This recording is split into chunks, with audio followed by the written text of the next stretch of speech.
O Luffy agora mostrou um estado ainda maior da sua capacidade de alterar a realidade. Será que isso é mesmo Toon Force? E a batalha contra os Gorosei parece cada vez mais difícil de ser vencida, mas a gente já até sabe de onde vai vir a ajuda que o bando do Luffy precisa para poder sair dessa. Fica nesse vídeo porque a gente vai analisar todos esses pontos e eu ainda vou te contar tudo o que tá acontecendo no capítulo 1111 de One Piece. E bora lá, o capítulo já começa com aquela cena do São Marcos batendo na barreira e sendo explodido, mas a gente vê que ele conseguiu atravessar. O Jinbei observa aquilo e se espanta, chegando a comentar que ele tem um haki surreal. Então ele finalmente chega no Zoro e tenta convencer ele de que a luta já acabou e ele ganhou pra eles irem embora logo, mas o Zoro fala que o Rob Lucci ainda tá de pé e a gente vê que ele continua sem cair. E isso lembra muito aquela cena dele contra o Luffy lá em Enies Lobby. E o Lucci ainda tenta atacar de novo o Zoro, mostrando que realmente não dá pra subestimar a resistência de uma fruta Zoan desperta, mas o Jinbei puxa o Zoro falando que ele já ganhou pra tentar convencer ele e usa um ataque do Karate Tritão que cria um onda de choque e empurra o Rob Lucci um pouco pra trás. Então a gente vê o Lucci caindo de joelhos e se destransformando.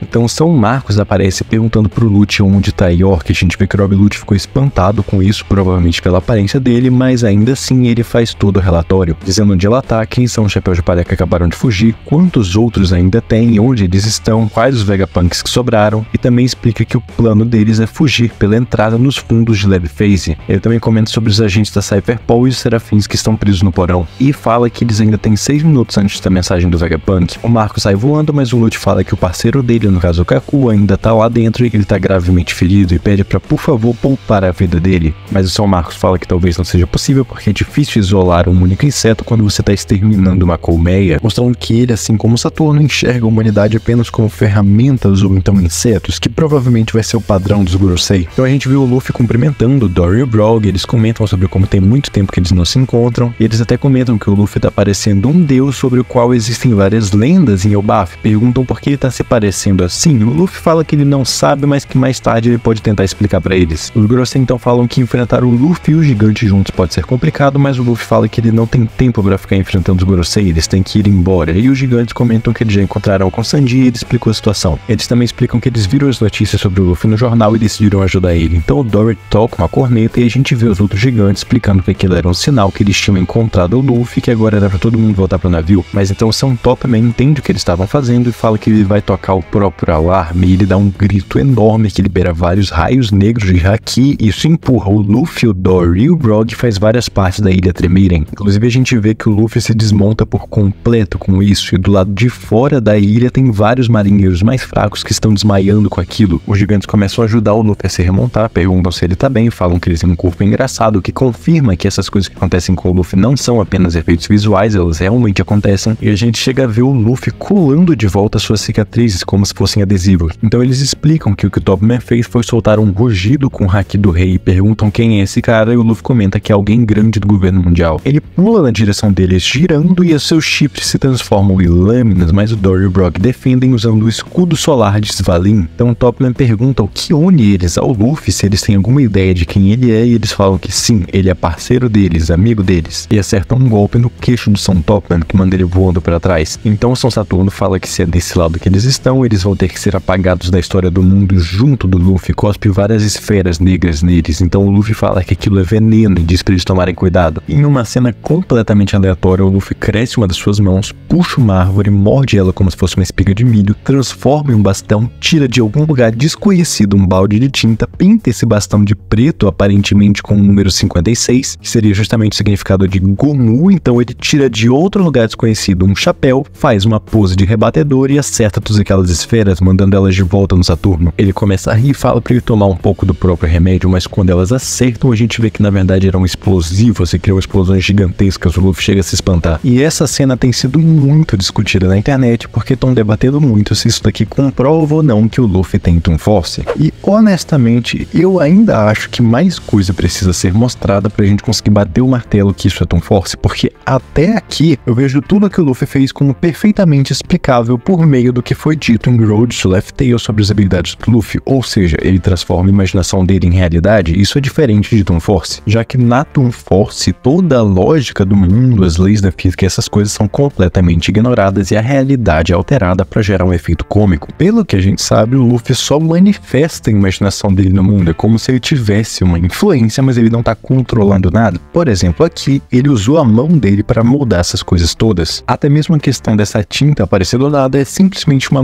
materialização de objetos não significa que o Luffy pode fazer qualquer coisa ser qualquer coisa. Por exemplo, apertar um botão e desligar o dia e fazer ficar de noite ou algo do gênero. Ele não poderia, por exemplo, puxar um buraco do chão como se fosse um tapete e colocar em outro lugar e aquele buraco surgiu em outro lugar. Se ele fizesse isso, aí eu diria que ele tá usando Toon Force ou algo do gênero. Mas até agora, pelo menos, eu considero que tudo que o Luffy tá fazendo é perfeitamente explicável com a ideia de que o que ele imagina se manifesta na realidade. Não quer dizer que ele pode fazer qualquer coisa e ignorar todas as regras. Mas então, depois das explosões, o Luffy diz pra eles se apressarem porque os Gorosei são imortais e a gente vê que os corpos deles estão se reconstruindo. Então o Dory pergunta se eles são mesmo imortais e o Luffy fala que não tem nem ideia, mas não importa o que ele faça, eles sempre continuam ouvindo. Então, pra quem tava dizendo que os ataques do Luffy não funcionavam porque o Saturno era muito forte, não, era por causa da regeneração. O Brock até chega a comentar que ele nunca ouviu sobre nenhuma raça, nem nenhuma habilidade de Akuma no Mi que garanta esse tipo de poder. A gente vê a Nami pedindo pro Jinbei e o Zoro se apressarem e o grupo da Bonnie e do Frank chegando perto do navio dos piratas gigantes. Porém, os vice-almirantes da marinha já estavam lá esperando eles. O Sanji também tá correndo quando carrega o Vegapunk e a gente vê que o São Marcos encontrou a York e ele pergunta qual é a sala exibida no monitor. E ela se assusta porque não sabe quem ele é. Então a gente vê o Kizaru no navio e os médicos vão pra tentar tratar ele, perguntam sobre os machucados dele, ele fala que são feridas profundas e pede pra deixarem ele descansar. Então realmente aqui ficou bem evidente que o Kizaru ficou abalado depois de ter eliminado o Dr. Vegapunk. Então outros marinheiros reportam que algo muito maior que o gigante apareceu na costa noroeste da ilha e a gente vê que é justamente aquele robô gigante que tem aparecido já tem vários capítulos. Os marinheiros comentam que é como se ele estivesse murmurando algo e a gente vê que o o gigante tá falando é Joy Boy, me perdoe. Então provavelmente o que vai possibilitar que o bando do Luffy fuja no meio desse conflito todo vai ser esse robô gigante. Afinal, com os 5 Goroseis aí, todos eles tendo esse fator de cura absurdo pelo que a gente tá vendo, vai ser bem difícil evitar um combate com eles. E ainda tem os vice-almirantes da marinha. Outro detalhe interessante é que esse capítulo confirmou pra gente que o São Topman tem Haki do Rei. Provavelmente todos os Gorosei vão ter, né? Mas por enquanto a gente já tem pelo menos ele confirmado. E falta a gente ver como esse conflito vai se desenvolver nos próximos capítulos. Provavelmente o arco de Egghead já deve acabar em uns 5 ou 6 capítulos. Já que agora já tá literalmente todo mundo focando em fugir e a gente já tem uma justificativa pra como eles vão fazer isso, que é esse robô gigante. E agora não deve demorar muito pra gente finalmente ver o que é essa mensagem do Dr. Vegapunk. E se vocês quiserem ficar por dentro do que vai acontecer nos próximos capítulos de One Piece, já se inscreve aqui no canal, porque eu vou trazer análises de todos os próximos capítulos aqui pra vocês. Além disso, se vocês quiserem entender um pouco melhor do que tem rolado nos últimos capítulos, clique em um dos vídeos que eu tô deixando na tela, porque eu tenho certeza que você vai gostar. Pela sua atenção, muito obrigado e eu te vejo na próxima.